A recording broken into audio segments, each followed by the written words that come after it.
You were like, she wanna give me a piece of her life.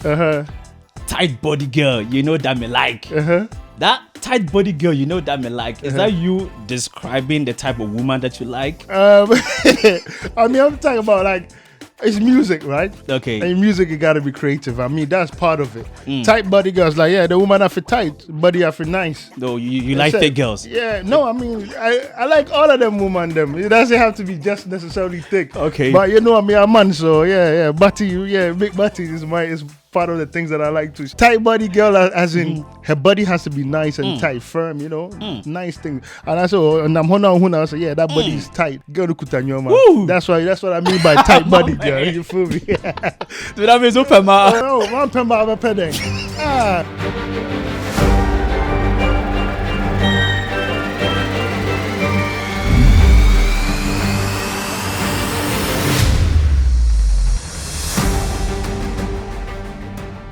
Ladies and gentlemen, this is the Journey Show, and as you already know, the name stands the same, Nana Adom Jr. Man, we have big vintage Papi. Yes, sir. Yes, vintage sir. Papi is in the studio today. Charlie, Yes, sir. Give it up for the man. Yes, sir. Yeah, man. Yeah, man. Nice to finally meet you, my brother. Yo, How's everything going? So far, so good, my brother. That's And what's up, it's a great honor to have you here for real. Thank you. I Like, appreciate that, man. I appreciate that. I know you're a super busy man. Yeah, So, man. I try to make time. I try to make time when you feel me. Yes, sir. Thank you for making it. You're welcome, Thank man. you for making it. You're welcome. And how's 2025 treating you so far? Oh, man, I ain't gonna hold you, man. 2025 been quiet, it been calm so far. There's been a lot of stuff, a lot of crazy stuff going around the world. Like when you look into the media, though, right? You know, since Trump came in power, you know, so many things been going on. It's crazy. But besides my personal life, everything been calm so far. I can't complain. As compared to previous years.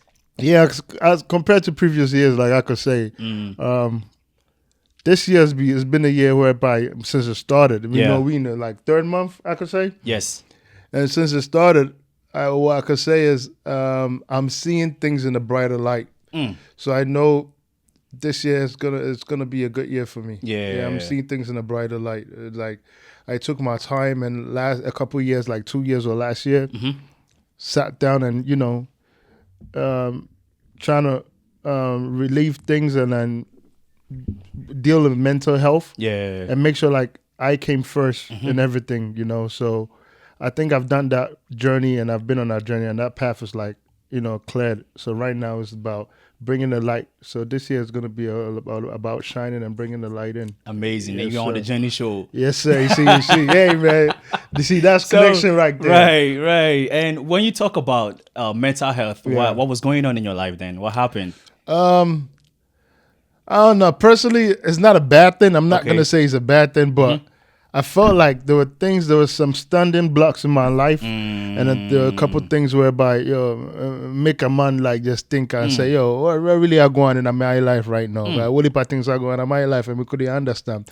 So you just have we couldn't understand. Yeah, man. I'm taking some lines, man. I'm taking some lines. So you just I just had to be closer to God, and because you have to put God first. Sometimes we live life and we feel like the life that we live in, we rule ourselves, and we doing everything, and you have to sometimes think about it and come down and be like, this is not you running things. It's God that's running things. God is the one that's fueling your life. Right. He's the one that's making things happen. Every ups and down is God that's been taking you through all these ups and downs. Cause it could have been worse. Right. You feel me? So I just had to sit down and just be real with myself and ask myself, what's really going on? How can I overcome these obstacles that these things in my life? Right. And I started like digging into my spirituality. And after digging into my spirituality, like I could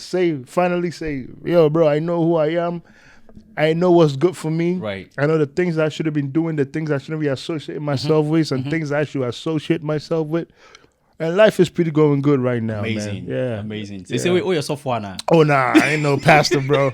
Spirituality has nothing to do with religion, though. I agree. I agree. Some people I feel like Ghanaians we tend to put spirituality with religion because of the way we brought up. Yes. Yeah, but remember, before the colonizers came and brought Christianity to us, we were practicing our own spirituality. That's right. There wasn't no religion. Religion is division. Don't get me wrong. I'm a Christian now.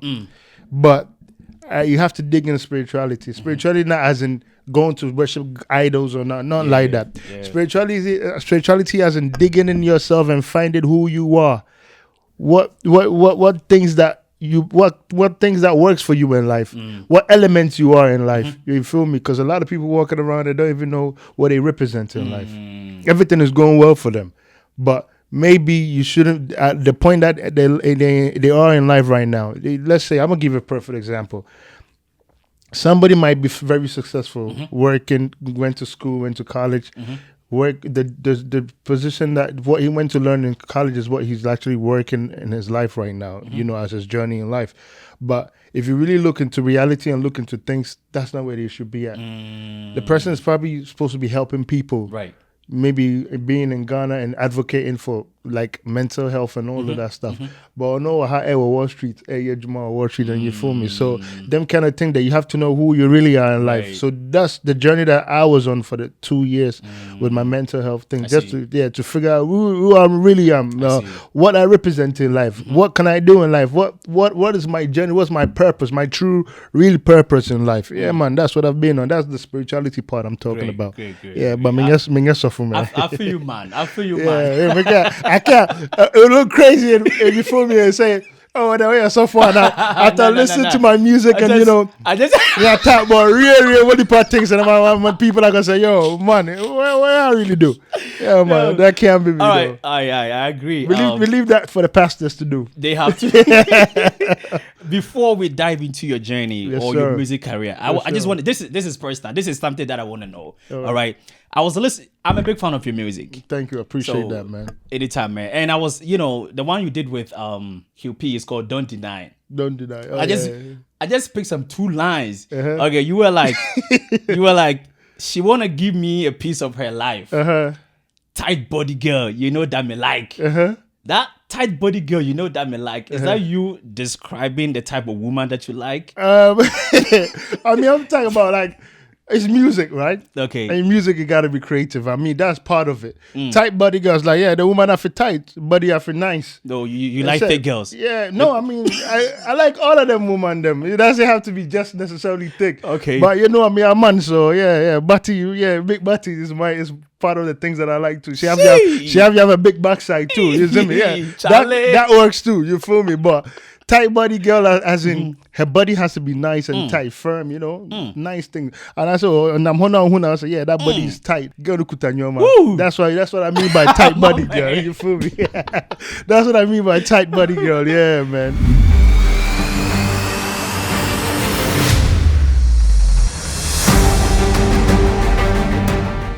You grew up in Dansuman, right? Yeah, I was born in Dansuman. You were born in Dansuman. I lived in Dansuman till I was 7 years old. And how was life in Dansuman? I mean, life in Dansuman was great, man. I grew up in a nice family from back home.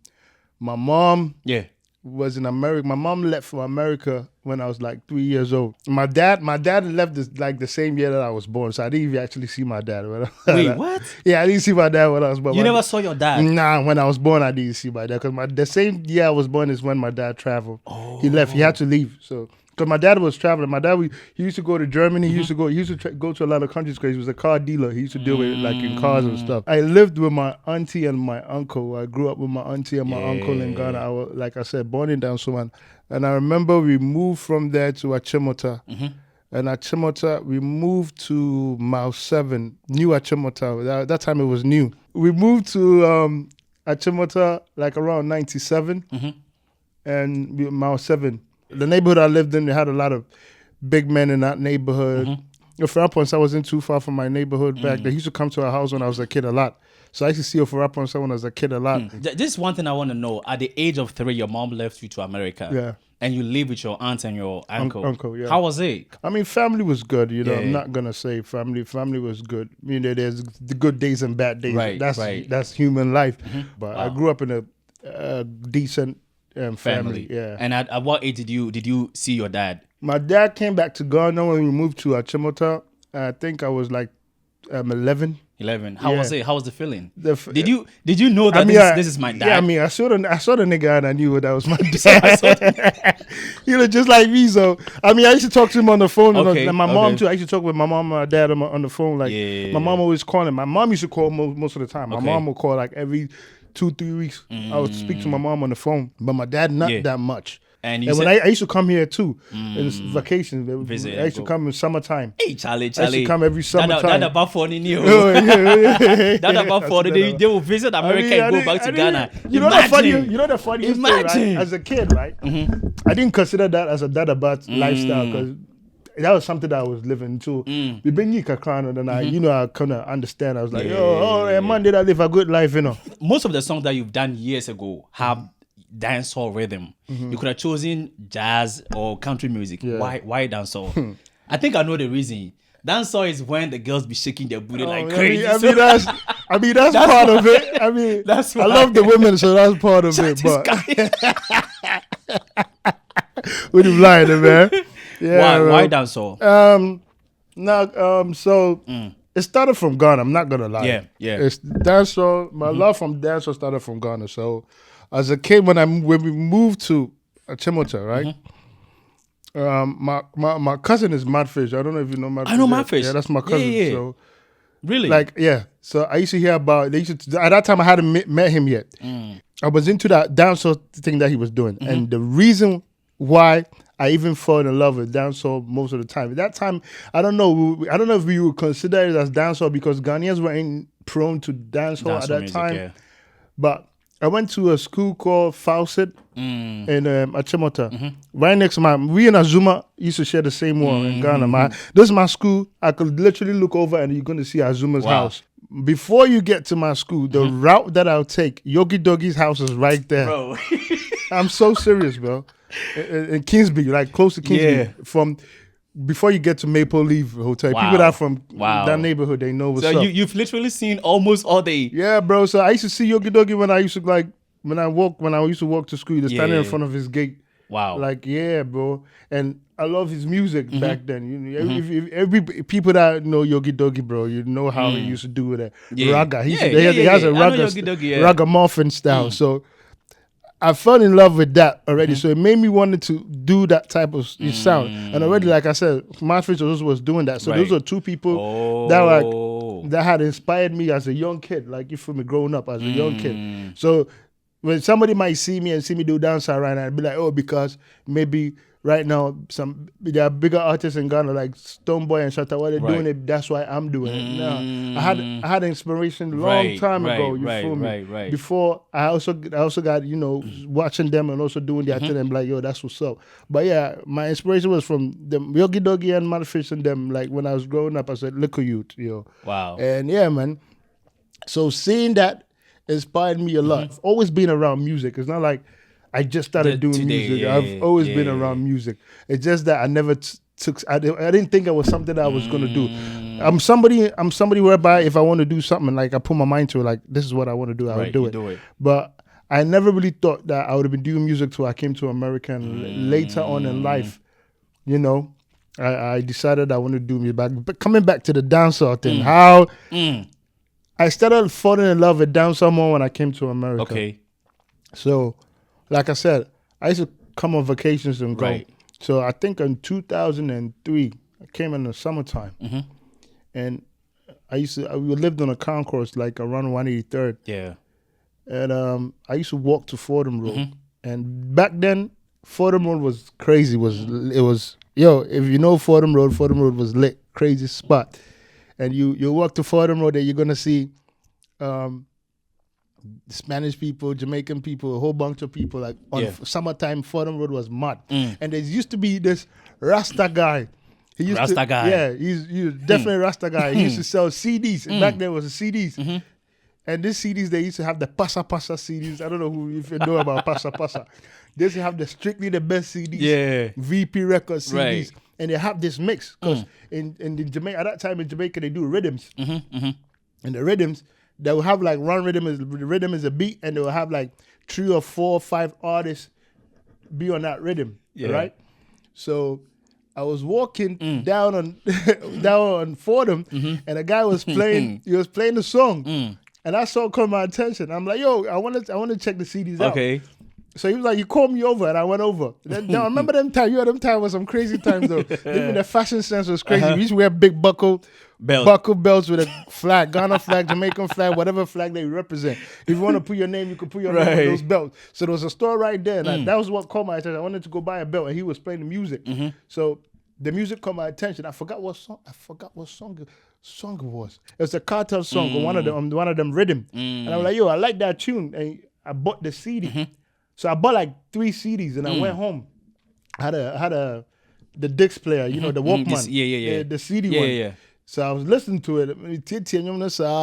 Before I went to Ghana that summertime, when I went to school, where I was listening to Beer Dancehall. I don't even think a lot of people were even prone to dance. They wasn't listening to that. Because I was listening to people like Binnie Man Vibes Cartel.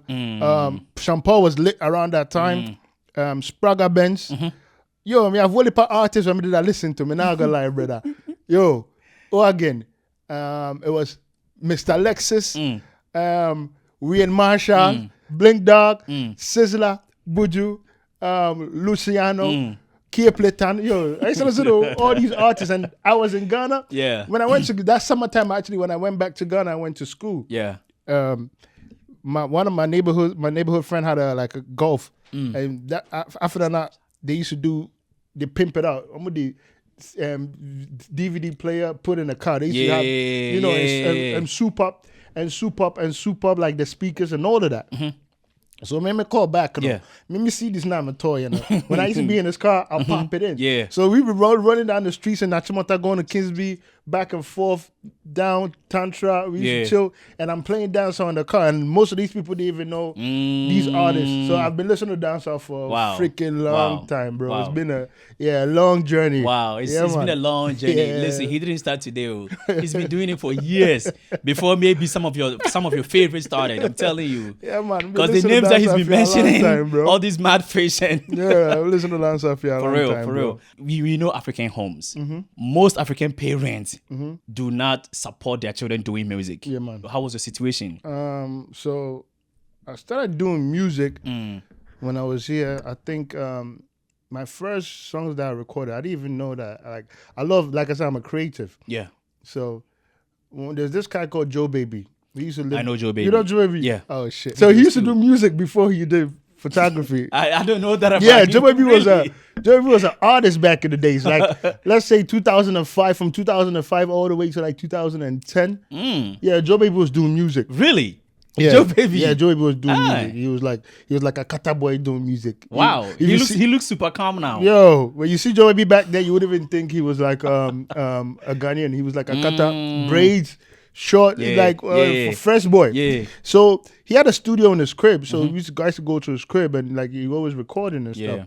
And I remember he did one song, and he wanted me, him, and one guy called Henry, and he wanted us to jump on the record. I remember the song like yesterday. It was called "Trickin' If You Got It," and we recorded that song. That's how I knew I was actually good. I didn't even know. Then we recorded that song, and he put it on YouTube. Then after that, we used to summertime. We go to the camps, like Crotona Park. Guys, we used to go hang around as young kids. And every time we get over there, I'll be doing freestyles, like where we gather around. I'll do freestyle. People were telling me, "Yo, you good? You should actually take it serious." You know, all those time I never took it serious until 2019. Wow. 2019 that's when I dropped my first single, and I was like, "Yo, you know what? Let me. I could see me doing something in this." And I started, taking the music seriously from 2019. And now we're here, man. Wow. So wow. My real journey started from 2019. And your parents support you doing music? Okay, so the supporting part, they weren't. My dad, he didn't even know that I was doing music, because when I came over here, me and my dad weren't that cool, you feel me? So I used to go visit him and all of that. But my mom knew a bit about it. My mom she just didn't know I was that serious with it. So like 2 years later, and I went to Ghana, and I was on they show my music on Ghana television, Foresight, and all of that. So people were sending it to her. Right. And she and like the new Kakra. And Okay. it was like, okay, she could see me doing it seriously. And I remember it got to a time I actually sat down and watched my videos. I used to watch my videos with my mom. That's when I knew my mom wasn't really worried about the music. Before, they'll talk about it. Right, I didn't tell then we ain't getting fashion, bro. But I guess when people started sending her videos from Ghana on the WhatsApp and thing. That's when she knew that like I really do music, that I'm taking it seriously. So she was cool with it. Yeah. So what did she have a different plan for you or something? I mean, everybody has a different plan. I mean your mom. Yeah, me of course, because most of my relatives, my cousins and them in Ghana and like in England, they're big. Like, in the medical field, like most of everybody in my family is a doctor or like a nurse or something. You feel me? So I guess that's what the journey that she wanted me to do. And me, I also went to school for health service and management as well. Okay. But even that wasn't my journey. I just did that to please my folks, because I felt like, let you get this out of the way and they're gonna be okay with it at least. Even though it's not like a big health thing, it's just management part. Once what health woman. So I did that, and after that, I focused on myself. After that, a lot of artists say relationships in the industry is very, very tricky. Are you navigating through the word solo or with a partner right now? Right now, I'm single. What? I'm not gonna lie, I'm single. I'm just ready for mingle. I joke, but yeah, I'm single. Right now, I'm just chilling, bro. Really? Yeah, I'm chilling. Right, if I feel like, if the right woman come my way, I gotta take her and rock the journey with her. So if I ask your close friends like UP and Brakofi, they're gonna. I'm gonna say, boy, so that means open my. I'm not gonna lie to you, bro. Don't tell some papa. Yeah. Don't tell some papa. Because I too much. But until I make I had to take like 2 years. I'm not gonna lie, I'm not perfect. Yeah.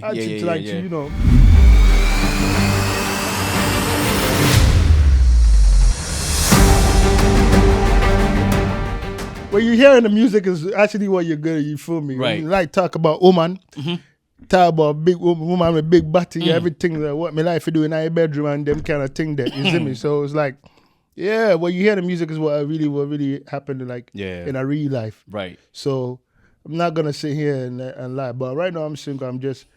I feel like I'm at a stage whereby I'm at a point whereby a woman that's gonna come into my life is a woman that's gonna bring me peace. Okay. I'm done with all them kind of, fun part is being done. You still doing dancehall now, or you transitioned to because I know you took a break for like 2 years. Yeah.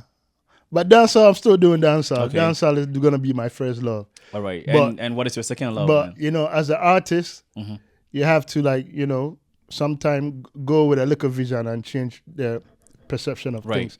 I'm versatile, so I did like that song that you were talking about earlier on. The Don't Deny with Don't QP. Deny. It's kind of like a dancer with Afrobeat. Afrobeats, yes. So that was my first time doing Afrobeat, trying to transition to Afrobeat, which is I felt like it was a dope transition. I'm still working on that. So you're gonna be hearing more of dancehall and Afrobeats mixed together. I do everything though. I rap, I do everything. It's just music. I go with what my spirit goes with me, and when the beat, I'm listening to the beat and what I feel like what's gonna be good for that beat. That's what I go with. So I'm not gonna say I'm gonna put dancehall away and just do Afrobeats. Yeah. Bro. Do you have any Afrobeat legends or modern artists that inspire your style? Right now is there's so many dudes that I listen to from Ghana and from Ghana. Yeah, okay. And I feel like they're dope, but it's like Arada J. I like Arada J. Okay. Arada J is a dope artist. I have another guy called Aloj. I don't want to get the name wrong. Aloj or something like that. Dope artist from Ghana too. One called Burna Boy. Not Burna. Bonner. Oh, Bonner. Yeah, okay. He's from Ghana too. Dope artist. Burna Boy is one of my artists. So Burna Boy is dope. Don't get me wrong. But yeah, right now who I listen to is Arada J. Arada J is play Arada J a lot. Yeah. If you had to create the ultimate Afrobeat playlist for a date night, which songs must be on it? For a date tonight. For a date tonight. Afro beats. Yes. Bumbleclad. Me have a reason. But I rather Jay has a few songs, but I don't know if it's cool for a date night. Because even date nights, I'm not gonna lie, I don't play Ghana songs on date. Or maybe unless I play an old school Ghana song for a date night. Okay, that's cool. I might play some of Freya Ponsa or some Daddy Lumba. That's a vibe. I might play some Daddy Lumba or some of Freya Ponsa. Daddy Lumba is the best way. Is the way to go. Yeah, Daddy Lumba. Yeah, because I don't go based on because the artist is popping. I go based on the sound. Right. The instrumentals and everything. There are songs that are so natural is when you listen to it, you could even implement it like in today's music. Kojantri is one of them. Yeah. Kojantri is a music man. Yeah, and one of them too. Wow. Yeah, but for a date night, I'll pick the old school guys for a date night. Amazing. So let's talk about the music, and the business for a little bit. Yeah. What steps are you taking to make sure your brand lasts beyond just making music? Right now, I'm not gonna lie. Like I tell everybody, I don't do music for fame. Right. I don't do music for clout. I do music because I love music. Because you love music. And I just have a sincere passion for it. So when it comes to the business aspect, I have the talent. If as one can see, anybody can put me to that test. But I mash them up, mash up everybody. Put me to the test, mash up everybody, right? But with how I'm gonna manage it to now, I've been independent for a while. Okay. Even when I was doing it and we had a group, we were still independent. It wasn't nobody, no machine behind us. So right now it's about the marketing aspect of things. I feel like the way I'm gonna be projecting things and putting things online is gonna be different. Okay. I have a whole concept that I'm coming with this year, and I feel like people should be on the lookout for it. It's going to be different. The marketing scheme is going to be different from what I used to do from before. Great. Yeah, it's going to be like a whole new vintage Papi, even though it's still vintage Papi. Yeah. What they're going to be seeing when I'm also dropping an EP this year. So my Okay. first ever EP. I've never dropped an EP before. Half of it is done. The name is already done. The name behind it and it's even crazy. WMOA. Yes. OA. What is that? Sounds like woman something. Nah, no woman thing now. Yeah, woman still I go there and I ain't seeing way. But yeah, man, this is the warmonger of Akimboland. Akimboland. Yeah, Akimboland. Wow. Warmonger of the Alkebulan. Alkebulan is the first name for Africa. Okay. Before Africa was named Africa, it was called Alkebulan. People don't even know that. Wow. So WMOA, warmonger of Alkebulan. I see. So me a warmonger. Me I come for wreck things. Them for ready for me. I can't wait to hear what you have for us. Yeah, man, trust me. Do you see yourself getting into things like fashion, liquor, or other business ventures outside? Yeah, most definitely fashion. Yeah, no liquor. Me wouldn't, because I just stopped drinking this beginning of this year. Okay, you stopped drinking. Yeah, I stopped drinking. I stopped drinking. What happened? I mean, it wasn't something that I used to normally drink when I go to parties or occasions. It wasn't really for me. So I told myself I'm going to stop drinking. So this year I haven't even tasted alcohol since January. And how has it been so far? Great, bro. Okay. I don't think I'm going to be going back to tasting alcohol. The most I'll do is probably champagne. Okay. But like raw, like hard liquor, bro. Yeah, but fashion, because I'm a creative. Before I even started music, I was creating. I was doing clothes before I even You were doing clothes? Yeah, I'm an artist, bro. Wow. Yeah, if you check the socials, you see it. Yeah, man. And I was like, I made a huge impact, and I only did it for 2 years. I made stupid impact. Wow. Before I even started to do music, so that part is always gonna be there. And I feel like when the music makes its way, the fashion, because I'm gonna be talking through the fashion. Like I said, this year we changing a lot of stuff, and you're gonna see when I start dropping music, you guys are gonna be seeing with the fashion sense. It's crazy. What's one piece of business advice you wish you had known earlier in your career? Always, go for the goal. Go for the goal. Yeah, man, and don't be scared to approach certain things, because I know before back then I have been in certain positions whereby I should have went for it. I should have never be scared and go for it, and always put yourself first. Yeah, that's one mistake I did. I was never putting myself. I put people with me, and that was a mistake I did. So always put yourself first. Always put yourself first.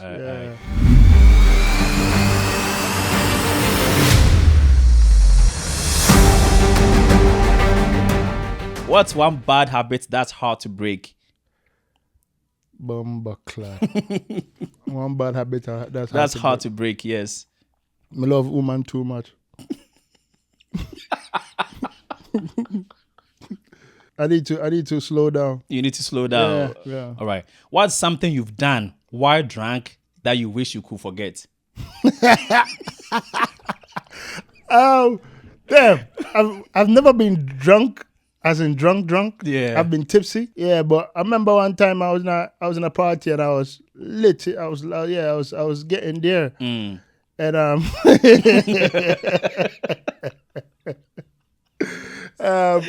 normally I don't drink light liquor. I drink dark liquor. Mm. And because I was late, I started mixing. And I got so messed up in a party, I couldn't even party that night. Like everybody was having fun, and I was. You were locked somewhere. My mind, my head was beaming and everything. Couldn't even have fun, and that was one thing I was like, yeah, bro, never again. All right. Name something you will never tolerate in a relationship. Boy, you put me in a tight spot for true, brother. We don't like a woman will lie. A woman lie too much. Men lie too, right? Nah, woman lie more than man, brother. woman love lie. Woman love lie, I fuck. Word. Yeah, but not gonna deal with any woman will lie. Yeah, Okay. you have to be totally honest with me. Like, I can't deal with that woman will lie too much. What's something your ex did that you will never forgive her? Funny enough, oh shit. Oh man, I don't know because Are you saying there's a lot of them? Nah, I'm like, okay.